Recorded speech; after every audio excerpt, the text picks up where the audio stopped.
മനോഹരമായ സമയത്ത് എനിക്ക് നിങ്ങളുടെ അടുത്തേക്ക് കടന്നു വരുവാനും അല്പം സംസാരിക്കുവാനും ഇടവരുത്തിയ ദൈവത്തിന് സ്തുതിസ്തുതികൾ അർപ്പിക്കുന്നു. യുദ്ധം ചെയ്യുന്നവർ എത്രയോ ലക്ഷം ജനങ്ങളെ നശിപ്പിച്ചു കളയുന്നു. യുദ്ധം മൂലം എന്തും മാത്രം കെടുതികൾ ഉണ്ടാകുന്നു എന്നുള്ളത് നാം അറിഞ്ഞിരിക്കേണ്ട സത്യമാണ്. കേരളക്കരയെ സംബന്ധിച്ച് യുദ്ധം ഒരിക്കലും ഉണ്ടാകുവാൻ സാധ്യതയില്ല. പക്ഷെങ്കിൽ ഇവിടെ ബോംബുകളുണ്ട്, സൂക്ഷിച്ചു വച്ചിട്ടുണ്ട് എന്നുള്ളത് നാം മനസ്സിലാക്കണം. എന്താണ് ബോംബ്? ജലബോംബുകൾ. വൻരാജ്യങ്ങൾ, വൻശക്തികൾ അണുബോംബ്, ആറ്റം ബോംബ്, ഹൈഡ്രജൻ ബോംബ്, ലേസർരശ്മികൾ എന്ന് വേണ്ട ആധുനിക രീതിയിലുള്ള യുദ്ധസന്നാഹങ്ങൾ കൂട്ടിക്കൊണ്ടിരിക്കുമ്പോൾ കേരളത്തെ സംബന്ധിച്ച് പറയുമ്പോൾ കേരളത്തിൽ ജലബോംബുകളാണ് ഭീഷണിയായി വന്നിരിക്കുന്നത്. എന്താണ് ജലബോംബ്? ജലം ശക്തിയായി വരിക, അത് പൊട്ടിത്തെറിക്കുക, അത് ജനങ്ങളെ നശിപ്പിക്കുക.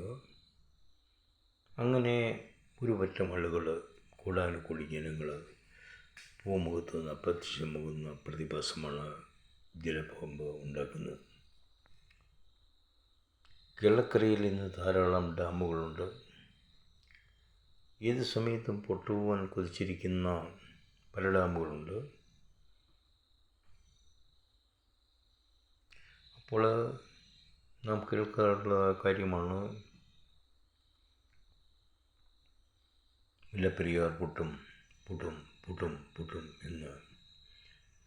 മഴക്കാലത്ത് സകലമാന ആളുകളും പറയുന്ന ഒരു പ്രതിഭാസമാണ്.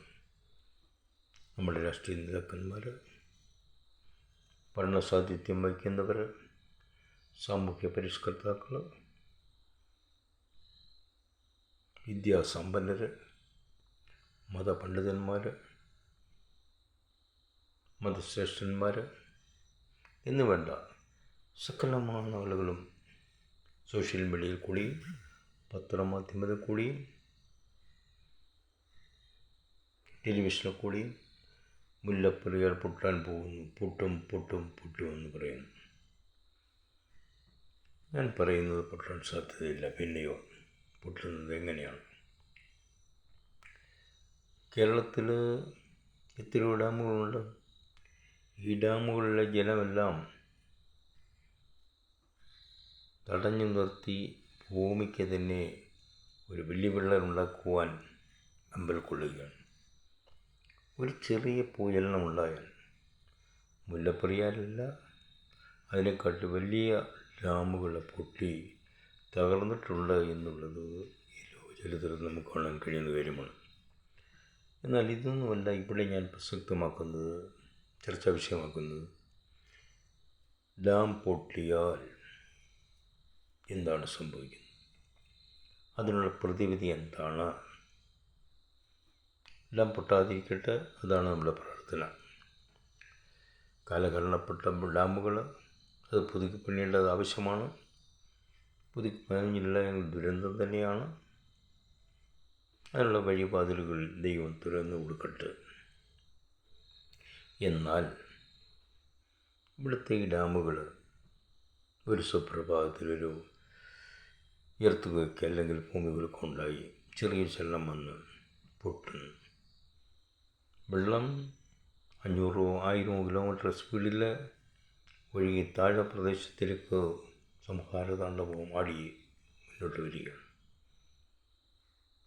എത്രയോ ലക്ഷങ്ങൾ മരിക്കുന്നു, എത്രയോ ഇല്ലാതെ പ്രദേശങ്ങളില്ലായ്മയാകുന്നു. അതിനെക്കുറിച്ച് ഗവൺമെൻറ്റുകളോ സർക്കാരുകളോ ബന്ധപ്പെട്ടവർ ചർച്ച ചെയ്യാറുണ്ടോ? ആ പ്രദേശത്ത് താമസിക്കുന്ന ആളുകൾക്ക് ഇതിൽ നിന്ന് എങ്ങനെ രക്ഷപ്പെടാമെന്ന് ബന്ധപ്പെട്ടവർ അവർക്ക് നിയമോപദേശം നൽകുന്നുണ്ടോ? അവർക്ക് ബോധവൽക്കരണം നടത്തുന്നുണ്ടോ എന്നുള്ളത് ഒന്ന് മനസ്സിലാക്കണം. അവർക്ക് രക്ഷപ്പെടാനുള്ള ജാക്കറ്റുകൾ, ബോട്ടുകൾ, മറ്റ് എന്തൊക്കെയുണ്ടോ അതെല്ലാം നൽകേണ്ടത് നമ്മുടെ കടമയാണ്. എല്ലാം പൊട്ടിക്കോട്ടെ, പൊട്ടിയാൽ അതിൽ രക്ഷപ്പെടുവാനുള്ള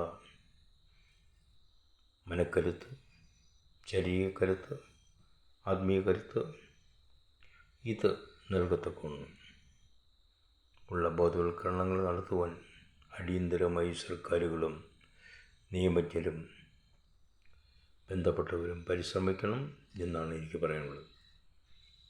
അതുകൊണ്ട് ഡാമിൻ്റെ തീരഭാഗങ്ങളിൽ താമസിക്കുന്നവർ, പരിസര പ്രദേശങ്ങളിൽ താമസിക്കുന്നവർ, കടൽ തീരവരകൾ താമസിക്കുന്നവർക്ക് രക്ഷപ്പെടാനുള്ള ബോധവൽക്കരണം, നല്ല സാധനങ്ങൾ, നല്ല ബോട്ടുകൾ ഒക്കെ സർക്കാർ നൽകി അവരെ രക്ഷിക്കണമെന്നുള്ളതാണ് എനിക്ക് പറയുന്നത്. ഇല്ല എങ്കിൽ ഒരു വലിയ ഭൂഭാഗം തന്നെ നഷ്ടപ്പെട്ട് ഭൂമുഖത്വം സങ്കടപ്പെടും എന്നുള്ളത് നമ്മൾ മനസ്സിലാക്കണം. അതാണ് ഏറ്റവും വലിയ ബോംബ്. കേരളക്കരയിൽ പൊതിഞ്ഞു വെച്ചിരിക്കുന്ന ബോംബ് അത് ഏത് സമയത്തും പൊട്ടും. അതുകൊണ്ട് ജനങ്ങളെ രക്ഷപ്പെടുത്തുക നമ്മുടെ ചുമതലയാണ്. സൗഹൃദം ഉണ്ടാകട്ടെ എന്ന് ആശംസിച്ചുകൊണ്ട് ഞാൻ എൻ്റെ വാക്കുകൾ സംഭവിക്കുന്നു. ജയ് ഹിന്ദ്.